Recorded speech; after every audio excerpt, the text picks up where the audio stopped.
tempo, não. Vambora para o vídeo.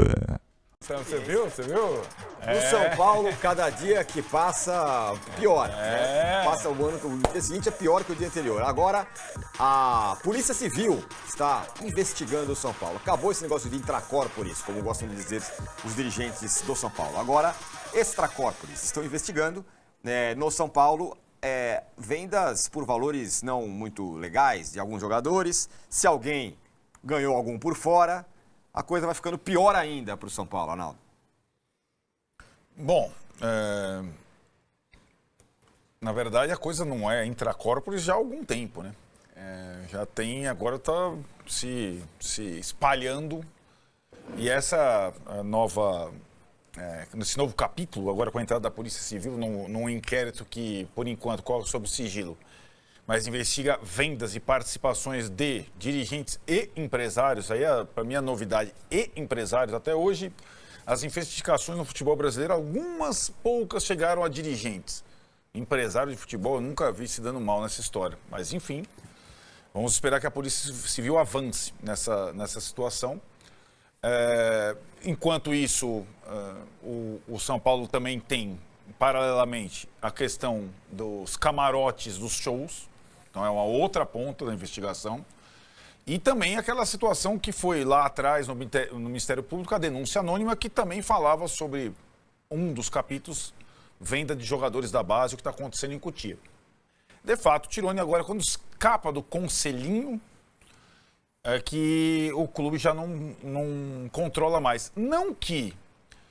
isso pode... A gente acabou de falar 1 hora e tanto do Corinthians. Né? Eu acho que o São Paulo talvez esteja num estágio de investigação anterior ao do Corinthians, que causou um impeachment, causou uma notificação, indiciamento, denúncia do MP, né? Nominalmente alguns envolvidos, ex-presidentes, etc. E tal. Por isso que o Augusto Melo, por exemplo, foi empichado no cargo.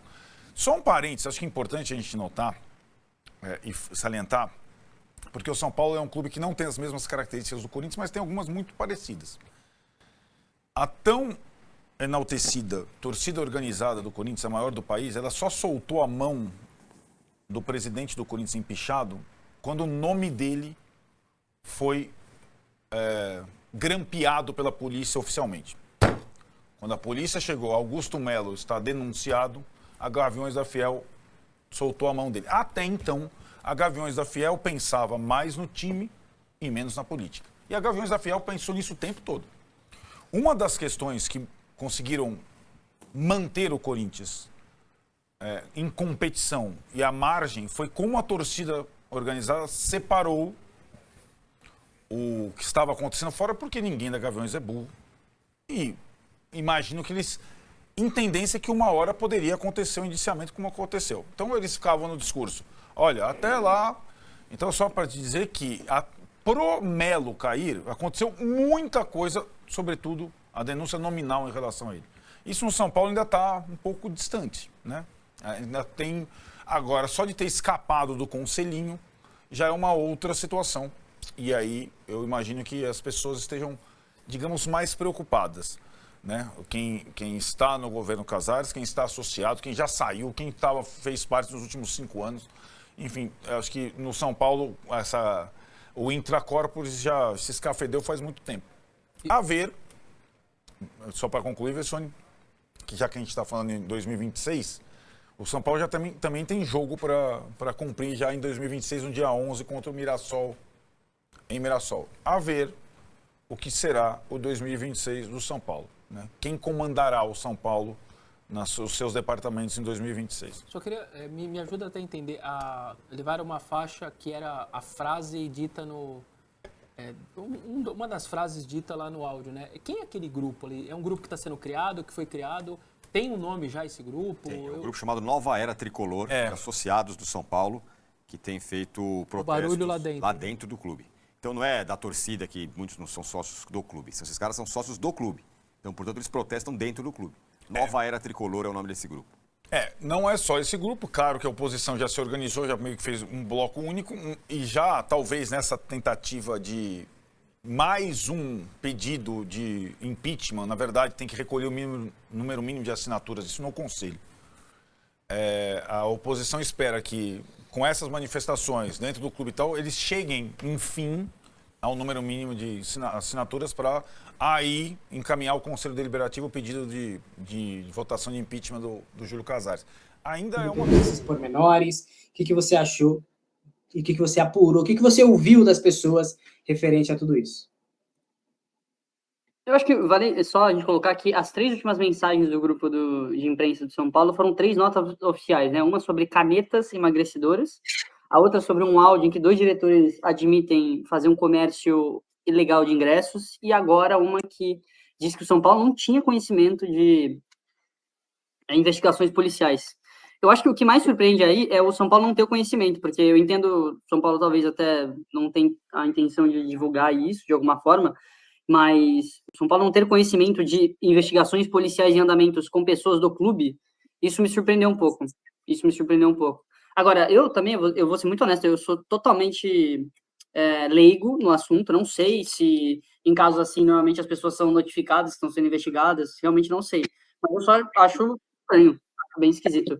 Agora, uma coisa que eu sei que aconteceu eu vi várias páginas publicando, às vezes, fotos do Casares com o Belmonte, com, sei lá, com o Matheus Alves. Sei que isso não é legal, porque você está envolvendo pessoas que não necessariamente estão envolvidas nessas investigações.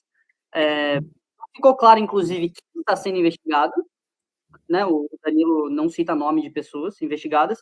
Então, acho que, por enquanto, está muito, assim, muito jogado. O que eu escutei é que, pelo menos na parte da Barra Funda, a vida não mudou muito hoje. Tanto que o assunto hoje lá, pelo que eu entendi, foi o Eric. A gente pode até falar, né? O Eric está com 2 propostas aí na mesa, do Vitória e do Coritiba. Mas, de resto, poucas atualizações do mercado, pelo menos foi o que eu escutei hoje, agora há pouco, inclusive. Então, eu acho que, assim, esse talvez seja um assunto que pode incomodar, mas, vamos ser honestos, não chega nem perto de ser, na minha avaliação, como está tudo muito embrionário, não chega nem perto de ser um áudio em que 2 diretores admitem fazer algo ilegal, sabe? Eu acho que pode ser algo que fique problemático, que vire um problema, mas eu não acho que seja um problema agora, até porque é só uma...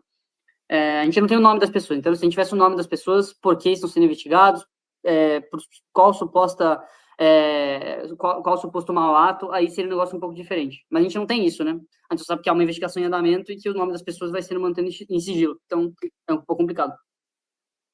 Então, vou trazer um pouquinho de avanço nisso que você trouxe. Conversei com pessoas da Secretaria de Segurança de São Paulo, do MP, com a Polícia Civil, falei até com uma fonte da Polícia Federal. Pessoas que eu estava... Há 2 anos que eu não estava conversando, desde a época de Estadão, e aí tive que chamar de novo, porque... Enfim. Então, do que eu tenho de informação primeiro, eu até foi uma das minhas dúvidas, porque a gente confessa, eu sou meio leigo nesse quesito. É normal, nesse tempo de investigação, os investigados não saberem dessa investigação e da quebra de sigilo bancário. Foi algo da polícia com as instituições bancárias. É normal essas pessoas, mesmo com esse sigilo quebrado, elas não saberem. E o delegado Correia, ele tem fortes indícios de que houve realmente o desvio e outras irregularidades. Fortes indícios a ponto do que foi me dito, tá? Esse caso, os indícios que eles têm são tão comprometedores quanto os áudios que foram vazados. Então, aí, e é por isso que eles conseguiram, inclusive, a quebra de sigilo bancário, porque eles têm argumentações, eles têm provas internas ali sobre isso. Até do que eu conversei com as pessoas, algumas não quiseram me dar tantos detalhes. Me deram eu não diria um indício, mas eu não vou falar o nome do empresário, até porque não foi me dito nominalmente, mas me deram um forte indício de quem seria. Eu não vou falar quem é porque, repito, foi um forte indício. O pessoal só quis que eu pegasse no ar. E aí, eu peguei no ar, eu peguei quem poderia ser, mas eu não posso falar porque não foi uma confirmação, não foi uma constatação. Ó, Alex, está aqui, ó. Esse é o documento que comprova, ou é o nosso forte indício que essa pessoa está aqui. E eu tomei todos os cuidados possíveis, tá? Para poder trazer uma apuração bem concreta referente a isso. E teremos desdobramentos nesta semana já, o Correia está 100% full time em relação a isso. Eles devem começar a ouvir as pessoas. E repito, eles têm fortes indícios sobre isso. Até do que foi me falado, o blog do Paulinho tinha noticiado que era algo em torno de 10 milhões. É um pouco mais. E um pouco mais nesse quesito é alguns milhões a mais. Mas esse é o ponto. O Eric fez 38 jogos pelo Vitória, 3 gols, 5 assistências, mas tem um agravante bem grande nessa questão do Eric, porque o Eric só tem contrato com o São Paulo até o final do ano. O Eric, para quem não lembra, chegou em pré-contrato com o São Paulo, saindo do Ceará, a pedido do Dorival, que tinha passado pelo Ceará antes, e ele chega de graça no São Paulo. E daqui 6 meses, ele pode de novo assinar um pré-contrato para sair do São Paulo de graça ao final do vínculo dele, no final de 26. Então, se o São Paulo não negociar o Eric nessa janela, corre um risco muito grande do Eric deixar o clube de graça. Então, se o São Paulo quer capitalizar com o Eric, tem que ser agora na janela de janeiro. Então, esse é o ponto do Eric. A gente vai acompanhar, mas por enquanto não está quente com o Coritiba e o São Paulo evita fazer a venda para o Vitória porque não sabe se vai conseguir receber. Moreira. O Porto tem interesse em continuar com o Moreira, mas o Porto não quer comprar o Moreira. Quando o São Paulo emprestou o Moreira para o Porto, emprestou com uma cláusula de compra opcional que se tornaria obrigatória em caso de metas atingidas. Essas metas não foram atingidas. O Moreira jogou mais pelo Porto B do que qualquer outra coisa, o que é normal, tá? Para quem não acompanha muito, os jogadores que chegam no Porto, jovens assim, costumam jogar primeiro pelo Porto B e aí depois eles vão pegando experiência na liga e tudo mais, e aí eles sobem para jogar no time de cima. O Moreira acabou sendo atrapalhado por lesões também, vinha fazendo uma boa temporada lá no Porto B, e o Porto tem intenção de sim continuar com o Moreira, mas o Porto não quer comprar ele agora, o Porto quer um novo empréstimo. O Moreira, ele tem contrato com o São Paulo até o meio de 2027. Então, mesmo que o São Paulo empreste ele por mais 6 meses ou por mais um ano que seja, ele ainda vai estar protegido por mais, pelo menos aí um ano e meio de contrato, dependendo da duração do empréstimo. Então, para ele voltar para o São Paulo nesse momento, não faz sentido. O São Paulo tem o Cedric, o São Paulo tem o Mailton, né? São um jogador, tem o Mike, ainda tem o Ângelo, enfim, são jogadores. O Ângelo, calma, né? Mas tem o Ângelo ali de potencial. Então não tem muito espaço para ele no elenco do São Paulo. Se eu fosse São Paulo, liberaria ele, mas essa é a minha opinião, não é informação, tá? Estão negociando, o Porto já comunicou os representantes do jogador sobre essa intenção de continuar com o Moreira e as coisas devem avançar nas próximas semanas. Então essa situação do Moreira. Yang. O Yang, apesar de já ter saído na mídia que ele está fora dos planos do São Paulo, o Yang não está sabendo disso. Nem o Yang, nem os seus representantes foram procurados para deixar o São Paulo, buscar outro clube. Pelo contrário, o Yang aguarda uma proposta de renovação de contrato. O contrato do Yang vai até o final de 2026. Ele, neste momento, é o segundo goleiro do São Paulo, porque o Leandro saiu, né? Tá para sair, mas já está definido que vai sair. Então o Yang, nesse momento, é o segundo goleiro do São Paulo. O que eu ouvi, que o São Paulo deve sim procurar o Yang para renovar e deve emprestar o jogador. Isso se o São Paulo conseguir a contratação de um segundo goleiro mais experiente, para ser aí o reserva imediato do Rafael, porque o Jandrei não volta. Então o São Paulo deve ir ao mercado em busca de um goleiro mais experiente para ser o reserva do Rafael, renovar com o Yang e emprestar o Yang para ele pegar a rodagem. Então essa é a negociação do Yang. E a última informação sobre o Ávila, que é uma das que vocês mais perguntam, mas a minha informação não é tão boa, tá? Eu conversei com os representantes do Ávila que dizem que as coisas ainda não estão tão avançadas assim com o São Paulo.